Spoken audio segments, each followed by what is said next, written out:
आज हम लोग पढ़ेंगे प्रकाश का अपवर्तन, ठीक है ना। तो रिफ्रैक्शन ऑफ लाइट। तो प्रकाश का अपवर्तन क्या है?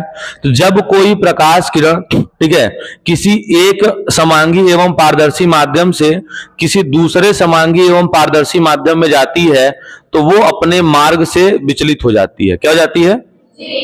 और इसी घटना को हम प्रकाश का क्या कहते हैं? अपवर्तन कहते हैं। जैसे अगर हम बात करें, ठीक है, कि अगर कोई प्रकाश किरण है, ठीक है, जब प्रकाश किरण, ठीक है, किसी सघन माध्यम से विरल माध्यम में प्रवेश करती है तो वह अभिलंब की ओर क्या होती है? दूर हट जाती है, क्योंकि प्रकाश का वेग क्या होता है? बढ़ जाता है। जैसे अगर हम बात करें, ठीक है ना, तो मान लीजिए कि ये कोई लाइन है। ये कौन सी लाइन है? तो ये लाइन दो माध्यमों को बांट रही है ना। तो मान लेते हैं हम लोग जो ऊपर का माध्यम है वो सघन है। कैसा माध्यम है? और देखिए सघन माध्यम में प्रकाश की चाल थोड़ी कम होती है, ठीक। और नीचे का माध्यम क्या मान लें? विरल। तो विरल माध्यम में प्रकाश की चाल क्या होती है? ज्यादा। अब ये सघन माध्यम हो गया, विरल माध्यम हो गया, ठीक है ना। और ये मान लेते हैं कि अभिलंब हो गया। क्या हो गया? अभिलंब का मतलब दोनों सतहों से 90 अंश का कोण बनाएगा, ठीक है ना।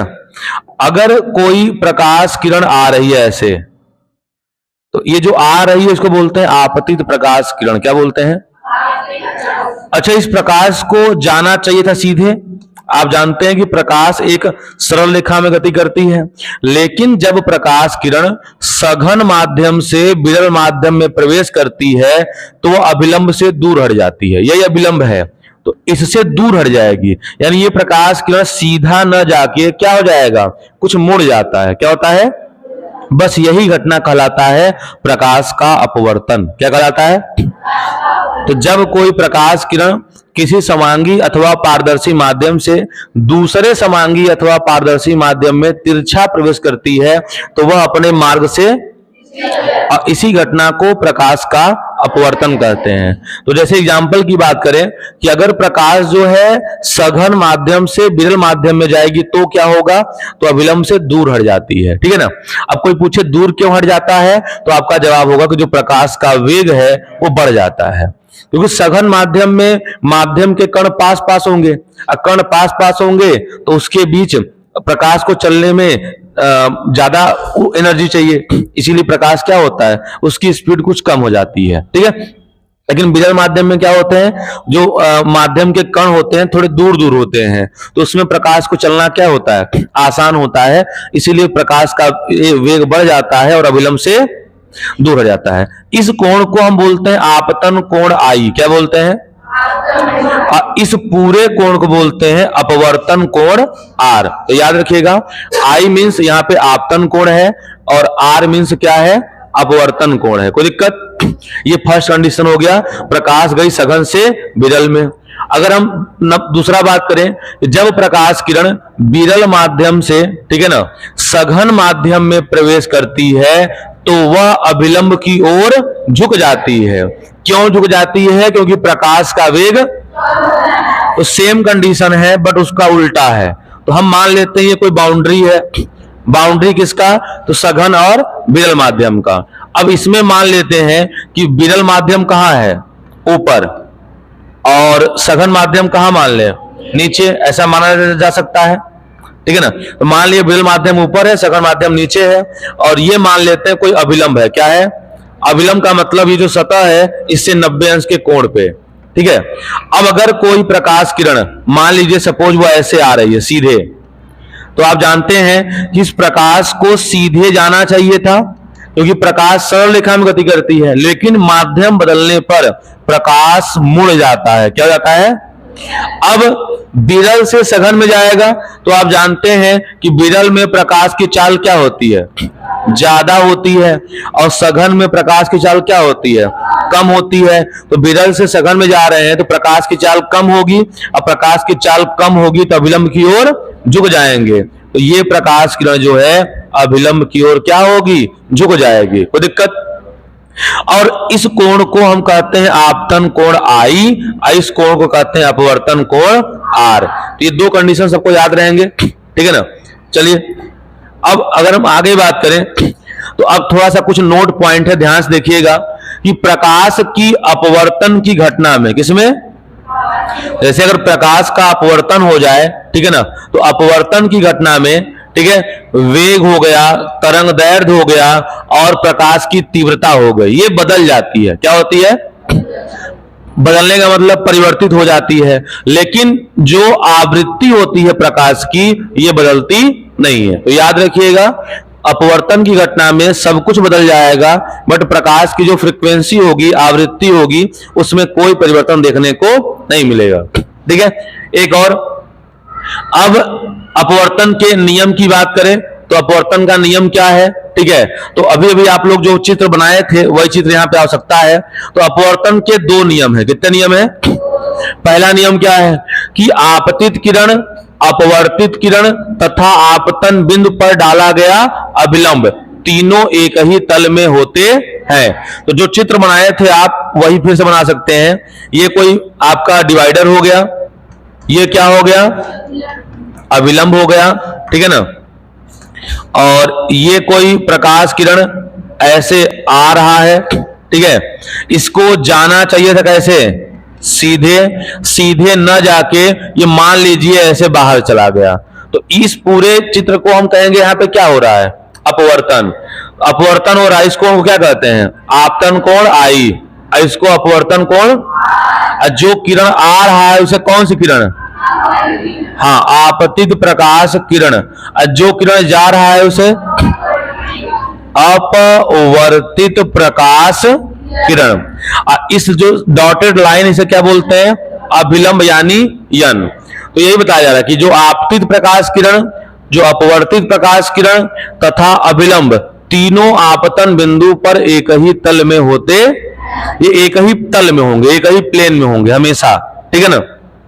अब एक ही प्लेन का मतलब क्या होता है? जैसे मान लीजिए कि ये आपतित किरण हो गया ना, और ये आपका क्या हो गया? अभिलंब हो गया, ये क्या हो गया? अपवर्तित। ये एक ही तल का मतलब ये है कि इसे आप किसी समतल पे रखेंगे तो पूरा पूरा ये क्या होगा? टच हो जाएगा। तो एक प्लेन का मतलब ये, ऐसा नहीं कि अपवर्तित किरण ऐसे हो जाएगा, ये एक तल में नहीं है, क्योंकि इन दोनों को टच कराएंगे तो ये बाहर हो गया, इन दोनों को टच कराएंगे तो ये बाहर हो गया। तो एक ही तल का मतलब क्या होता है कि तीनों एक ही प्लेन में ऐसे सपाट होंगे, ठीक है। तो यही मतलब है, ध्यान रखिएगा, ठीक है ना। तो आपतित किरण, अपवर्तित किरण तथा अभिलंब तीनों आपतन बिंदु पर एक ही तल में होते हैं, ये फर्स्ट नियम यही कहता है। दूसरा नियम क्या है? किन्हीं दो माध्यमों के लिए, तो भाई एक माध्यम अगर सघन है तो दूसरा विरल होना चाहिए, तो किन्हीं दो माध्यमों के लिए तथा एक ही रंग के प्रकाश के लिए आपतन कोण की ज्या तथा अपवर्तन कोण की ज्या का अनुपात क्या होता है? नियतांक होता है। किन्हीं दो रंगों के लिए, किन्हीं दो माध्यमों के लिए तथा एक ही रंग के प्रकाश के लिए आपतन कोण की ज्या और अपवर्तन कोण की ज्या के अनुपात एक नियतांक होता है, और इसी को हम क्या कहते हैं? स्नेल का नियम कहते हैं। क्या कहते हैं? स्नेल का नियम कहते हैं, और ये दूसरा नियम भी है, ठीक है ना। तो आप देखिए जो फार्मूला बनेगा, देखिए ज्या का मतलब क्या है? तो ज्या का मतलब ये मैथ में आता है। ज्या को अंग्रेजी में हम बात करें तो गणित की साइन आती है, साइन बोलते हैं, साइन को ही ज्या बोलते हैं। और आप जानते हैं आपतन कोण को किससे? आई से, और अपवर्तन कोण को आर से। तो आपतन कोण की ज्या मतलब साइन आई, और अपवर्तन कोण की ज्या मतलब साइन आर। यही क्या होता है? नियतांक। क्या होता है? नियतांक का मतलब ये कभी बदलेगा नहीं। इसी नियतांक को हम क्या कहते हैं बताइए? अपवर्तनांक भी कहा जाता है। क्या कहा जाता है? साइन आई बटे साइन आर को नियतांक कहा जाता है, और यही नियतांक क्या कहलाता है? अपवर्तनांक, रिफ्रैक्टिव इंडेक्स n कहलाता है, ठीक है ना। इसी नियम को हम कौन सा नियम कहते हैं? हाँ, इसी नियम को हम कहते हैं स्नेल का नियम। कौन सा नियम? तो याद रखिएगा, इस नियम को ही हम स्नेल का नियम कहते हैं। तो बात समझ में आ गया? तो इसको आप दो बार देख लीजिएगा, ठीक है। फार्मूला ध्यान करिएगा, अक्सर बोर्ड में आता है। अब यहां पे बहुत सारी बातें हैं, ध्यान सुनिएगा, ठीक है ना। अब देखिए कह रहा है कि यदि मान लीजिए कि अपवर्तनांक का जो मान है वो किससे कम हो जाए? एक से अधिक हो जाए, अपवर्तनांक का मान क्या हो जाए, 1 से। तो अगर मान लीजिए अपवर्तनांक n का मान 1 से अधिक हो गया, तो आप जानते हैं n का फार्मूला अभी भी हम क्या लिखे हैं, साइन आई बटे साइन आर। तो आप लिख सकते हैं कि जो साइन है साइन आई अब बटे साइन आर, इसका मान जो है 1 से तब बड़ा होगा, और ये साइन आर भाग में उधर जाएगा तो हो जाएगा sine I is greater than sine R. अब दोनों तरफ तुलना करके, काटते नहीं है साइन साइन, तुलना करके अगर हम साइन हटा दें तो यही ना आएगा कि आई बड़ा हो गया किससे, आर से। आई माने आपतन कोण और आर माने अपवर्तन कोण। तो यदि n का मान यानी अपवर्तनांक का मान 1 से ज्यादा हो जाए तो आप समझ जाइएगा कि आपतन कोण का मान ज्यादा होगा और अपवर्तन कोण का मान क्या होगा, कम। याद रहेगा, यदि n का मान 1 से ज्यादा, ठीक है ना, तो आपतन कोण का मान अपवर्तन कोण से ज्यादा हो जाएगा। अब आपतन कोण ज्यादा अपवर्तन कोण कम, तो आपको याद होगा अभी चित्र बनाया था, ठीक है ना, ये वाला कोण ज्यादा और ये वाला कोण कम, यानी प्रकाश कहां से कहां आ रहा है, तो प्रकाश जो है विरल से सघन में आ रहा है। ये सारी बातें कनेक्ट होनी चाहिए आपस में। तो याद रखिएगा, यदि n का मान 1 से बड़ा तो साइन आई बटे साइन आर 1 से बड़ा, साइन आर भाग में उधर गया तो गुणा में, तो साइन साइन हट गया तो आई किससे बड़ा हो गया।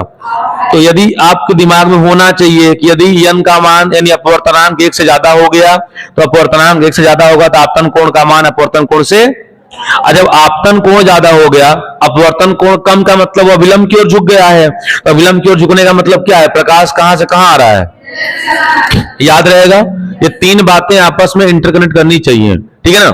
चलिए अब इसके उल्टा बात करते हैं, उल्टा माने कम। तो यदि हम कह दें कि अपवर्तनांक का मान 1 से क्या हो जाए, कम, तो आप बताइए अपवर्तनांक 1 से कम होगा तो n इज लेस देन 1, 1 से कम, जिसके तरफ ओपन माउथ हो क्या होता है, बड़ा होता है, 1 बड़ा है n छोटा है, यानी अपवर्तनांक का मान 1 से कम हो गया। और आप लोग बताइए अपवर्तनांक का फार्मूला क्या होता है, साइन आई बटे sine R is less than 1, sine R भाग में है उधर जाएगा तो यहां पे आ गया कि sine I is less than sine R. अब दोनों तरफ तुलना से साइन साइन हटा दें तो आई का मान कम हो गया और आर का मान, यानी आपतन कोण अपवर्तन कोण से क्या हो गया, कम, अपवर्तन ज्यादा हो गया, ठीक है ना। तो आपतन कोण कम हो गया और अपवर्तन कोण ज्यादा हो गया। तो यहां से क्या स्पष्ट हो रहा है कि अब इसका उल्टा, यानी प्रकाश किरण 100% कहां से कहां आ रही होगी, सघन टू विरल में आ रही है। क्या ये बात याद हो जाएगी। तो अगर n का मान 1 से कम तो आपतन कोण r से कम, तो प्रकाश जाएगी सघन से विरल में, ठीक है। यही सारी बातें यहाँ पे लिखी हुई हैं। अच्छा, अपवर्तनांक n का मान 1 के बराबर भी तो हो सकता है। चलिए, तो यदि अगर हम देखें कि अपवर्तनांक जो है n का मान 1 के बराबर कर दें, तो अगर हम n का मान 1 के बराबर कर दें तो क्या होगा। तो आप ही लोग बताइए कि अगर n का मान आप 1 के बराबर कर देंगे, ठीक है ना, तो n का तो फार्मूला यही ना होगा, साइन आई बटे साइन आर, आई हो जाएगा 1 के बराबर। अब साइन आर भाग में उधर गया तो ये हो जाएगा sine I is equal to sine R. अब दोनों तरफ तुलना करेंगे, साइन साइन क्या होगा, हट जाएगा, कटता नहीं हट जाता है तुलना से। तो आई किसके बराबर, यानी n का मान 1 के बराबर हो गया तो आपतन कोण अपवर्तन कोण के क्या होगा। अब आपतन कोण अपवर्तन कोण के बराबर हो गया, इसका क्या मतलब है, इसका मतलब यह है कि प्रकाश सीधे निकल गई, क्या हो गई, तभी तो ये कोण बराबर होगा। अगर ऐसा हो गया तो आप कहेंगे इस कंडीशन में अपवर्तन की क्रिया नहीं हुई है। तो n का मान अगर 1 के बराबर आ गया तो आप कहेंगे माध्यम बदला ही नहीं है। अब माध्यम नहीं बदला है तो अपवर्तन की घटना नहीं हुई है। तो इस बात को याद रखिएगा। ठीक है ना। स्नेल का नियम क्या है, तो अभी जो आप आपतन का दूसरा नियम पढ़े हुए हैं, इसी को हम क्या कहते हैं, स्नेल का नियम कहते हैं। ठीक है ना। तो स्नेल का नियम यही है, आप देख लीजिए एक बार, जैसे साइन आई बटे साइन आर बराबर एन, एन को हम क्या कहते हैं, अपवर्तनांक कहते हैं। भाषा आप लोग समझा करिए, अपवर्तन अपवर्तनांक में अंतर है। ठीक है। तो आपतन कोण की ज्या तथा अपवर्तन कोण की ज्या का अनुपात एक नियतांक होता है जिसे अपवर्तनांक कहते हैं, और इसे ही स्नेल का नियम कहा जाता है। स्नेल एक वैज्ञानिक थे ना।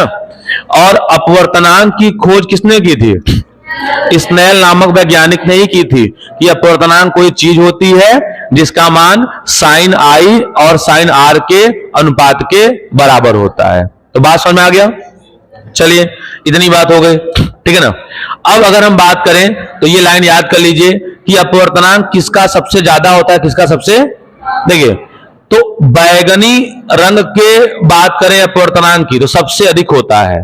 तो याद कर लीजिए बैगनी रंग का अपवर्तनांक सबसे अधिक होगा, और लाल रंग का अपवर्तनांक क्या होगा। अब आपको याद होगा VIBGYOR, तो सबसे ज्यादा बैगनी, उसके बाद इंडिगो यानी जामुनी, उसके बाद नीला, उसके बाद हरा, उसके बाद पीला, नारंगी, लाल। तो ये क्रम है, ये घटता हुआ क्रम हो गया किसका, अपवर्तनांक का। एक बात और, अपवर्तनांक का कोई भी मात्रक, क्योंकि ये एक शुद्ध अनुपात है। क्या है, तो अपवर्तनांक एक शुद्ध अनुपात है, इसीलिए इसकी कोई यूनिट नहीं होती है, ये यूनिट लेस होता है। ठीक है ना। तो ठीक है, इसके बाद हम देखते हैं अपवर्तनांक। अपवर्तनांक किसे कहते हैं, अपवर्तनांक। देखिए अपवर्तनांक का मतलब यह है कि अपवर्तनांक हमें यह बताता है कि अपवर्तन की जो घटना है ये कितना ज्यादा हो रहा है कि कम हो रहा है। ठीक है ना।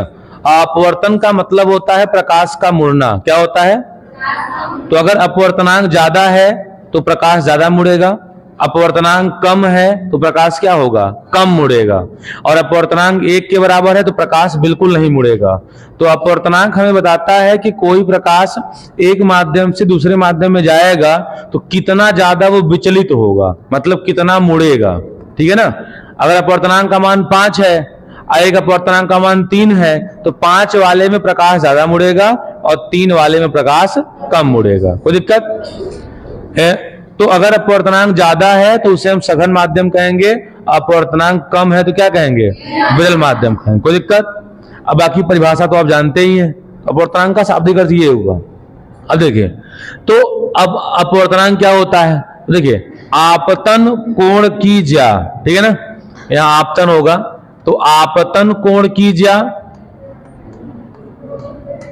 तथा अपवर्तन कोण की ज्या के अनुपात को क्या कहते हैं, अपवर्तनांक कहते हैं। तो ये स्नेल के नियम के अनुसार आप पढ़ चुके हैं। ठीक है ना। दोबारा आ रहा है कि साइन आई बटे साइन आर, ये जो हो जाएगा n हो जाएगा, और इसी को हम क्या कहेंगे, अपवर्तनांक कहेंगे। तो ये तो परिभाषा हो गया, बट समझने वाली बातें कुछ और थी। और अगर हम बात करें, ठीक है ना, कि प्रकाश के चाल के पदों में क्या होगा, देखिए प्रकाश के चाल के पदों में अपवर्तनांक की बात करें तो अपवर्तनांक n बराबर सूत्र होता है c बटे v। c बटे, देखिए c का मतलब है किसी माध्यम में प्रकाश की चाल, c का मतलब निर्वात या वायु में प्रकाश की चाल। c का मतलब होता है प्रकाश की चाल तो होगा, बट कहाँ, निर्वात में या किसी माध्यम में, मतलब वायु में। तो याद रखिएगा। ठीक है ना। सी माने प्रकाश की चाल, कहां पर, निर्वात या वायु में। ठीक है। वी का मतलब क्या होता है, तो किसी माध्यम में प्रकाश की चाल। अब वो माध्यम कुछ भी हो सकता है, तो किसी माध्यम में प्रकाश की चाल। कोई दिक्कत। तो याद रखिएगा, तो सी का मतलब हो गया हवा या निर्वात में प्रकाश की चाल, और वी का मतलब हो गया किसी माध्यम में प्रकाश की चाल। तो सी बटे वी का अनुपात ही क्या कहलाता है, अपवर्तनांक कहलाता है। ठीक है। तो निर्वात या वायु में प्रकाश की चाल तथा किसी माध्यम में प्रकाश की चाल के अनुपात को अपवर्तनांक कहते हैं। अपवर्तनांक को n से प्रदर्शित करते हैं, और हमें लगता है सबको याद हो गया होगा। ठीक है। एक और परिभाषा बन सकता है, ठीक है, कि किसी एक माध्यम के सापेक्ष दूसरे माध्यम का जो अपवर्तनांक होता है उन माध्यमों के प्रकाश की चाल के अनुपात के, जैसे हम लिख दे 1 and 2, तो इसे पढ़ेंगे पहले माध्यम के सापेक्ष दूसरे माध्यम का अपवर्तनांक। क्या पढ़ेंगे? पहले माध्यम के सापेक्ष दूसरे माध्यम का अपवर्तनांक। तो देखिए पहला माध्यम पहले है तो इसका सूत्र होगा V1 बटे V2। तो पहले माध्यम के सापेक्ष अपवर्तनांक है तो ये अगर 1 पहले लिखा है तो पहले माध्यम का चाल ऊपर होगा और दूसरे माध्यम का चाल, जैसे हम लिख दिए ANG, तो A का मतलब एयर, A का मतलब एयर माने हवा हो गया, ठीक है, नहीं वायु, और G का मतलब क्या हो गया? ग्लास, और ग्लास माने कांच। तो वायु के सापेक्ष कांच का अपवर्तनांक, इसका पूरा एक्सप्लेनेशन क्या होगा? वायु के सापेक्ष, अब पहले कौन आया है? A, तो आएगा वायु में प्रकाश की चाल, अब बटे बाद में कौन है? कांच, तो होगा बटे में कांच में प्रकाश की चाल। तो क्या ये फार्मूला सेटअप कर लेंगे? जैसे आपसे कहे, ठीक है ना, 2N3, इसका मतलब क्या होगा? दूसरे माध्यम के सापेक्ष तीसरे माध्यम का अपवर्तनांक, दूसरे माध्यम के सापेक्ष तीसरे माध्यम का, तो माध्यम 2 पहले है और माध्यम 3 बाद में है, ठीक है ना, तो हो जाएगा V2 बटे V3, V2 बटे V3 हो जाएगा, यानी V2 माने दूसरे माध्यम में प्रकाश की चाल और V3 माने तीसरे माध्यम में प्रकाश की चाल। कोई समस्या? तो ऐसे ही कई सारे फार्मूले बन सकते हैं। देखिए अब जो सवालें हैं, सवाल हम एक साथ पूरा लेंस का पढ़ लेंगे, ठीक है ना, जितना भी अपवर्तन का सवाल है एक साथ हम उसको एक ही वीडियो में पूरा पढ़ लेंगे, ठीक है ना। तो अभी केवल थ्योरी पढ़ेंगे, इस सवालों में काम करेंगे। अब अगर बात करें क्रांति कोण के पदों में क्या फार्मूला होगा, देखिए तो क्रांति कोण भी आगे आएगा। क्रांति कोण को हम C से रिप्रेजेंट करते हैं, किससे? क्योंकि क्रिटिकल एंगल, तो क्रिटिकल का पहला अक्षर C होगा। तो अब परिभाषा होता है कि क्रांति कोण की ज्या के व्युत्क्रम को क्या कहते हैं? अपवर्तनांक कहते हैं। क्रांति कोण की ज्या के व्युत्क्रम को, अब देखिए क्रांति कोण यानी C और उसका ज्या मतलब साइन C, और साइन C का व्युत्क्रम क्या होगा? 1/sin C। अब इसी को हम क्या कहते हैं? अपवर्तनांक यानी n कहते हैं। तो यहीं पे आपका हो गया C माने क्रांति कोण हो गया, तो यही तो हुआ व्युत्क्रम माने 1/sin C। तो क्रांति कोण की ज्या के व्युत्क्रम को अपवर्तनांक कहते हैं, ये भी एक परिभाषा बन सकता है। कोई समस्या? तो क्रांति कोण की ज्या के व्युत्क्रम को अपवर्तनांक कहते हैं, तो सूत्र हो जाएगा n बराबर 1/sin C। इसके सवाल विकल्प में आ सकते हैं या 1 नंबर में, ठीक है। अब बात करें व्युत्क्रमणीयता का सिद्धांत, तो ये क्या होता है व्युत्क्रमणीयता का सिद्धांत? ध्यान देखिएगा, ठीक है ना। तो माना पहले माध्यम में प्रकाश की चाल V1 है और दूसरे माध्यम में प्रकाश की चाल क्या है? V2 है। तो कह रहा है पहले माध्यम के सापेक्ष दूसरे माध्यम का अपवर्तनांक बताइए। तो इसका मतलब क्या होगा?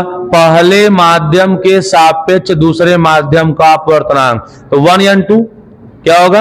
1 या 2। अब बराबर हो जाएगा V1 बटे V2, समीकरण नंबर 1। कोई समस्या?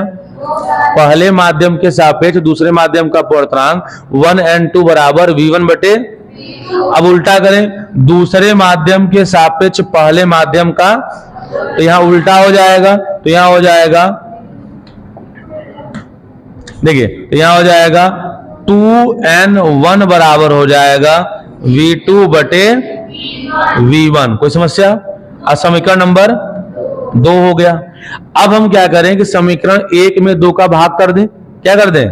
समीकरण 1 में 2 का भाग कर दें। तो लिख सकते हैं हम कि समीकरण 1 डिवाइड बाई 2, तो समीकरण 1 क्या है? 1 and 2, तो लिख दें 1 and 2, अब बटे 2 क्या है? 2 and 1। आज समीकरण 1 की बात करें तो V1 बटे V2 है, और समीकरण 2 क्या है? V2 बटे V1। किसी कोई समस्या? अब बताइए ये V1 को काट देगा ठीक है ना। ठीक है, यहां पे क्या होगा, आप जानते हैं कि सबसे नीचे वाला कहां जाता है, सबसे ऊपर। अच्छा यहां पे एक काम करते हैं, इसका गुणा करिए, क्या करिए, गुणा, भाग न करिए, किरण 1 में 2 का गुणा करने पर, तो गुणा कर देते हैं, ठीक है ना। तो गुणा करेंगे तो लेफ्ट हैंड साइड का गुणा लेफ्ट हैंड साइड में और राइट हैंड साइड का, तो ये बताइए 1 and 2 है तो रहेगा 1 and 2 into, यहां क्या हो जाएगा 2n1, क्या हो जाएगा 2n1 बराबर राइट हैंड साइड में v1 बटे v2, v1 बटे इधर क्या आ गया, यही होगा, ठीक है ना। इसका v1 बटे v2 और इसका v2 बटे v1 लिख के गुणा कर दिया गया। अब आप देख रहे हैं कि v1 से v1 कट गया, v2 से v2, तो यही हो आपका बचा कि 1 and 2 into 2n1 का गुणनफल कितना आया, 1। इसी को कहा जाता है व्युत्क्रमणीयता का सिद्धांत, क्या कहते हैं, समझ में आया। तो आप चाहें तो 3 माध्यम भी ले सकते हैं, पहले माध्यम के सापेक्ष दूसरे माध्यम का अपवर्तनांक, दूसरे माध्यम के सापेक्ष तीसरे माध्यम का अपवर्तनांक, ठीक है, और ऐसा लेके फिर गुणा कर देंगे और तीसरे माध्यम के सापेक्ष पहले माध्यम का अपवर्तनांक गुणा कर देंगे तो आपका एक ही आएगा, कोई दिक्कत, तो याद कर लीजिएगा, न्यूमेरिकल में आपको सहायता करेंगे, ठीक है ना। तो इसी को व्युत्क्रमणीयता का सिद्धांत कहते हैं। अब आगे बात करें हम लोग कि अपवर्तनांक के प्रकार कितने होते हैं। देखिए अगर बात करें अपवर्तनांक की, ठीक है, तो अपवर्तनांक को वैसे 2 प्रकार माना जाता है, ठीक है। अब वो 2 प्रकार कौन कौन से हैं, तो पहला आता है निरपेक्ष अपवर्तनांक और दूसरा सापेक्ष अपवर्तनांक, ठीक है। निरपेक्ष अपवर्तनांक क्या होता है, तो निर्वात में प्रकाश की चाल तथा किसी माध्यम में प्रकाश की चाल के अनुपात को हम क्या बोलते हैं, निरपेक्ष अपवर्तनांक। निरपेक्ष का मतलब एक माध्यम निर्वात हो, क्या हो, निरपेक्ष का मतलब होता है कि एक माध्यम निर्वात हो, दूसरा कोई उससे मतलब नहीं है। तो निरपेक्ष का मतलब क्या हो गया कि निर्वात में प्रकाश की चाल तथा किसी माध्यम में प्रकाश की चाल के अनुपात को ही हम क्या कहते हैं, निरपेक्ष अपवर्तनांक। यानी जो ये फार्मूला हम पढ़े हैं n बराबर क्या, c बटे v, ये किसका हो गया, निरपेक्ष अपवर्तनांक का हो गया। कोई समस्या, तो ये तो आप पढ़ ही चुके हैं। अब अगला है सापेक्ष अपवर्तनांक, ये इस बार पेपर में आया हुआ था। तो किसी एक माध्यम के सापेक्ष दूसरे माध्यम का अपवर्तनांक, ठीक है, उन माध्यमों में प्रकाश की चाल के अनुपात के बराबर होता है। अभी भी हम पढ़ चुके हैं। ऐसी अपवर्तनांक को क्या कहते हैं, तो सापेक्ष का मतलब यहाँ पे कोई तुलना होना चाहिए, तो तुलना के लिए 2 माध्यम चाहिए। निरपेक्ष माने कह सकते हैं कि कोई पक्ष नहीं, यानी एक निर्वात दूसरा चाहे जो हो, तो वहां कह सकते हैं निरपेक्ष यानी कोई पक्ष ही नहीं हुआ। और सापेक्ष मतलब कोई पक्ष होगा, यानी यहाँ 2 माध्यम होंगे, ठीक है। अब दोनों या तो सघन हो सकते हैं या तो दोनों विरल हो सकते हैं, या तो एक विरल या तो एक सघन, उससे मतलब नहीं है। हाँ, माध्यम निर्वात या वायु नहीं होगा, ठीक है। तो इसका सूत्र अभी पढ़े हैं आप कि 1 and 2 बराबर क्या होगा, v1 बटे v2, ये फार्मूला पढ़े हैं। तो ये जो फार्मूला पढ़े हैं इसकी परिभाषा वही क्या कहलाएगा, सापेक्ष अपवर्तनांक, ठीक है। 1 and 2 का पूरा हिंदी क्या होगा कि पहले माध्यम के सापेक्ष दूसरे माध्यम का अपवर्तनांक, ठीक है। 1 and 2 की अगर हम बात करें तो ये हो जाएगा पहले, ये पूरा हिंदी समझ लीजिए आप, पहले माध्यम के सापेक्ष दूसरे माध्यम का अपवर्तनांक,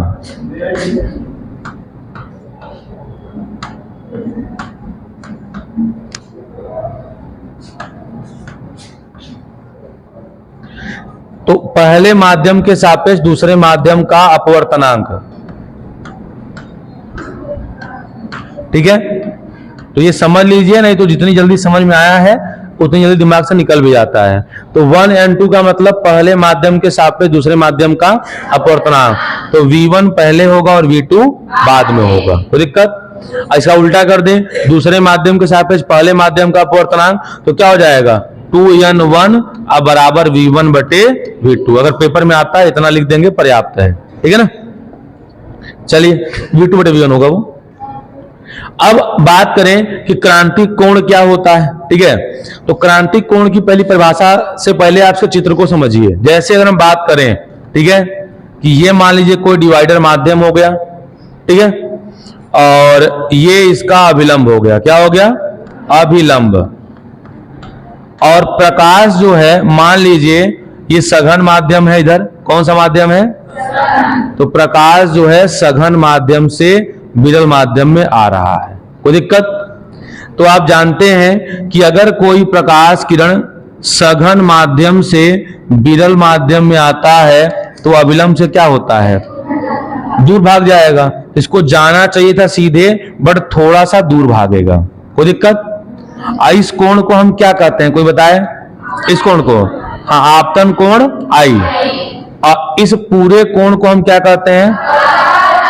अपवर्तन कोण आर। अब ये बताइए, यदि हम इस आपतन कोण को बढ़ाएंगे तो ये और ऊपर जाएगा। तो यदि आपतन कोण का मान बढ़ाते जाएं तो बढ़ाते जाएंगे तो क्या होगा, ध्यान दीजिएगा। ठीक है, तो सेकंड चित्र इसका बनाना पड़ेगा आपको। पेपर में इसके दो चित्र बनाने पड़ेंगे, एक ये जो बनाए हैं, एक अगला। ठीक है, ये हो गया। अब यदि आपतन कोण का मान और बढ़ा दें तो मान लीजिए आपतन कोण का मान ये बढ़ा दिए तो ये हो गया आपतन कोण आई। तो अपवर्तित किरण क्या होगा, अविलंब से और दूर हट जाती है और दूर हटने के बाद ये फिर से 90 अंश के कोण पर क्या होती है, अपवर्तित हो जाती है। क्या होती है? बस अगर ये अपवर्तन कोण का मान 90 अंश हो जाए तो जो आपतन कोण होता है उसी को हम क्या कहते हैं, क्रांतिक कोण सी। अगर अपवर्तन कोण का मान 90 अंश हो जाए तो जो भी आपका आपतन कोण होगा उसी को हम क्या कहते हैं?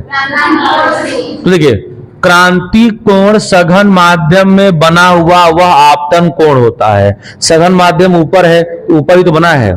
तो क्रांति कोण सी सघन माध्यम में बना हुआ आपतन कोण होता है जिसके लिए विरल माध्यम में अपवर्तन कोण का मान 90 अंश हो। क्रांति कोण सी सघन माध्यम में बना वह आपतन कोण होता है जिसके लिए विरल माध्यम में अपवर्तन कोण का मान 90 अंश होता है। तो याद हो जाएगा सबको ना? तो ध्यान रखिएगा, क्रांति कोण हमेशा जो है ये सघन माध्यम में ही बनेगा। किस माध्यम में? तो क्रांति कोण सी सघन माध्यम में बना वह आपतन कोण होता है जिसके लिए विरल माध्यम में अपवर्तन कोण का मान 90 अंश होता है। ये याद रखिएगा। अब अगर हम शर्त की बात करें कि भाई क्रांतिक कोण की क्या शर्तें हैं तो आपको स्पष्ट हो रहा है चित्र से। प्रकाश जो है सघन से कहां जाना चाहिए? तो यही क्रांतिक कोण का शर्त है कि प्रकाश किरण सघन माध्यम से विरल माध्यम में जाना चाहिए, वो भी तिरछा जाना चाहिए। दूसरा क्या होगा?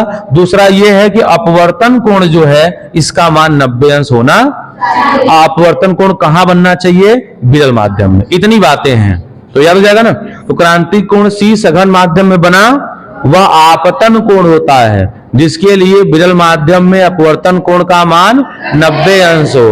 क्रांतिक कोण को सी से शर्त क्या है? प्रकाश सघन से अपवर्तन कोण का मान इतना पेपर में 2 नंबर का आएगा या 4 का आएगा, पर्याप्त है। ठीक, 2 का आया तो कुछ कम भी लिखेंगे, काम चल जाएगा। 4 नंबर का आया शर्त पूरा लिख दीजिएगा, चित्र बन जाएगा ये। ठीक है ना? चलिए अब आगे बात करते हैं। अब देखिए इसे कुछ फैक्ट हैं, क्रांतिक कोण के कुछ फैक्ट हैं, आप याद कर लीजिए। क्या फैक्ट हैं? तो क्रांतिक कोण के लिए आवश्यक शर्त यह है कि प्रकाश किरण सघन माध्यम से चलकर विरल माध्यम प्रवेश करे। बता चुके आपको। अगला शर्त देखिए क्या है? लाल रंग का क्रांति कोण सबसे अधिक, याद कर लीजिए, लाल रंग का क्रांति कोण सबसे ज्यादा होता है ना, और बैगनी रंग का क्या होता है? अब याद कैसे करें? तो अभी पढ़े हैं आप अपवर्तनांक। अपवर्तनांक बैगनी का ज्यादा था और लाल का। देखिए सूत्र क्या है? यही है, n बराबर है 1/sin c। n बराबर 1/sin। n कहाँ है? ऊपर। n के बटे 1 लिख सकते हैं। तो n अंश में है और sin c कहाँ है? हर में। एक संख्या अगर अंश में हो और एक संख्या हर में हो तो दोनों एक दूसरे के उल्टे होंगे। क्या होंगे? यानी अगर अपवर्तनांक का मान बढ़ाएंगे तो क्रांतिक कोण का मान क्या होगा? घटेगा। इसीलिए बैगनी रंग का आप देखे थे अपवर्तनांक सबसे ज्यादा था, इसीलिए बैगनी रंग का क्रांतिक कोण क्या हो गया? सबसे कम हो गया। समझ में आया ना? तो अगर आपको अपवर्तनांक का कॉन्सेप्ट याद है तो इसका अपने आप याद हो जाएगा। इसलिए लिखा भी गया है कि लाल रंग का जो क्रांतिक कोण है ये सबसे अधिक होगा और बैगनी रंग का जो क्रांतिक कोण है सबसे। और आप लोग ये विभज्ञ और याद ही किए हुए हैं। तो VIBGYOR, सबसे ज्यादा, फिर थोड़ा कम, फिर थोड़ा कम, फिर थोड़ा कम, फिर थोड़ा कम, फिर थोड़ा कम, सबसे कम। ये घटता हुआ क्रम ऐसे आएगा, और अपवर्तनांक का घटता हुआ क्रम ऐसे था, ठीक है ना, इसमें ध्यान रखिएगा। अगला देखिए क्या है कि अपवर्तनांक का मान कम होने पर क्रांतिक कोण अधिक हो जाता है। यही बात तो बता रहे हैं कि अपवर्तनांक ज्यादा तो क्रांतिक कोण कम, और इसका उल्टा अपवर्तनांक कम तो क्रांतिक कोण ज्यादा। तो हम कह सकते हैं कि N और C एक दूसरे के व्युत्क्रमानुपाती होते हैं। एक बढ़ेगा तो दूसरा बढ़ेगा, एक घटेगा तो दूसरा बढ़ेगा। कोई दिक्कत? तो अगर आप चाहते हैं कि प्रकाश जो आप चाहते हैं क्रांतिक कोण का मान कम हो, क्या हो, तो क्रांतिक कोण का मान कम कब होगा? जब अपवर्तनांक का मान ज्यादा हो। क्रांतिक कोण आप चाहते हैं कम हो, तो क्रांतिक कोण कम कब होगा?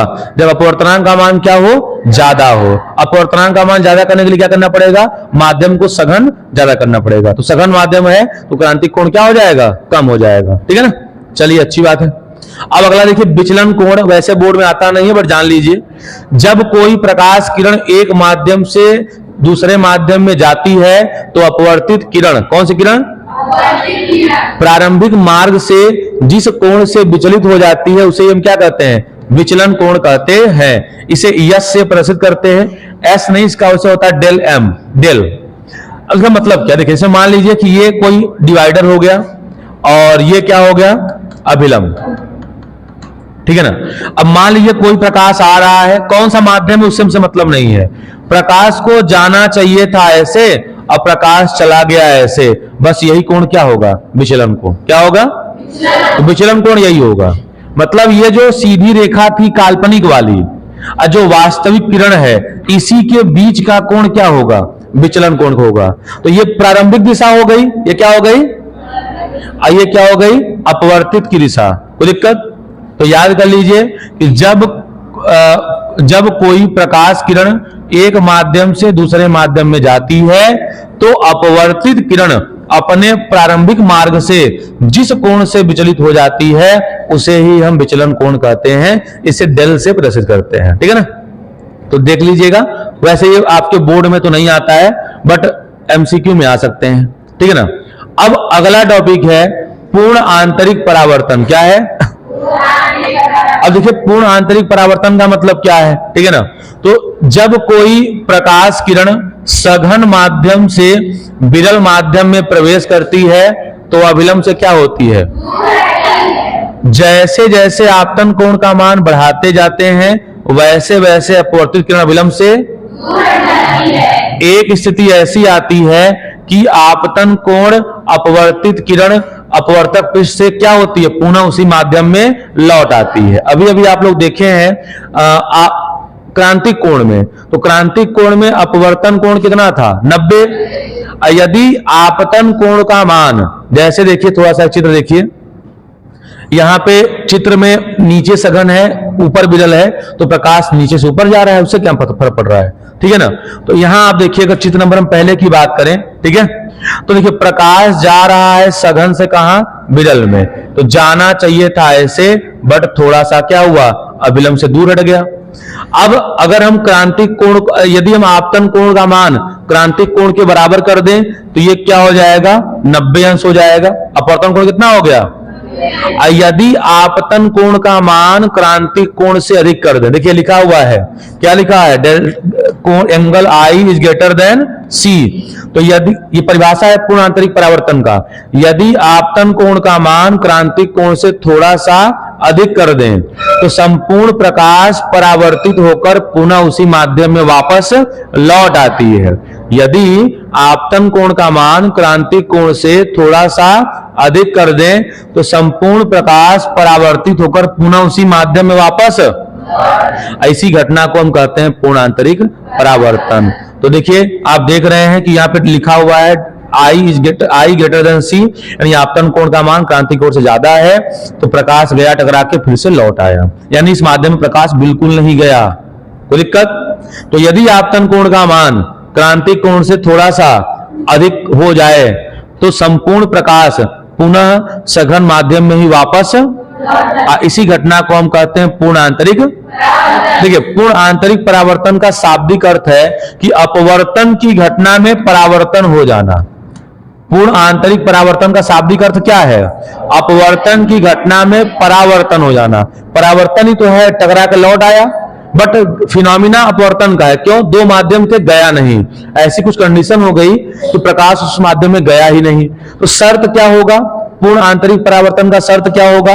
तो आपतन कोण का मान क्रांतिक कोण से ज्यादा होना, पहला शर्त।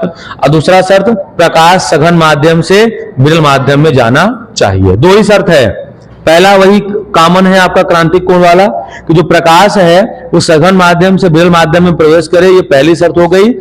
दूसरी शर्त क्या है कि जो आपतन कोण है तो आपतन कोण का मान क्रांतिक कोण से क्या हो? ज्यादा हो। कोई समस्या? अब दैनिक जीवन में इसके बहुत सारे एग्जाम्पल हैं, ठीक है ना। तो यही बात लिखा हुआ है कि पूर्ण आंतरिक परावर्तन का शाब्दिक अर्थ यह है कि अपवर्तन की घटना में परावर्तन हो जाए। शर्तें भी आपको हम बता दिए। अब देखिए उदाहरण क्या है, तो उदाहरण इसके बहुत सारे हैं, आज इसको हम एक्सप्लेन कर दे रहे हैं, ठीक है ना। तो हीरे का चमकना, हीरा आप जानते हैं चमकता है, प्राकृतिक हीरा चमकता नहीं है, ठीक है ना। हीरे को तराशा जाता है, क्या करते हैं? हीरे को इस प्रकार तराशा जाता है कि उसका जो उस पर जो प्रकाश पड़े तो उसका आपतन कोण क्रांतिक कोण से क्या हो जाए? ज्यादा हो जाए। हीरे को इस प्रकार तराशा जाता है कि जब हीरे पर प्रकाश पड़े तो उसके आपतन कोण का मान क्रांतिक कोण से क्या हो?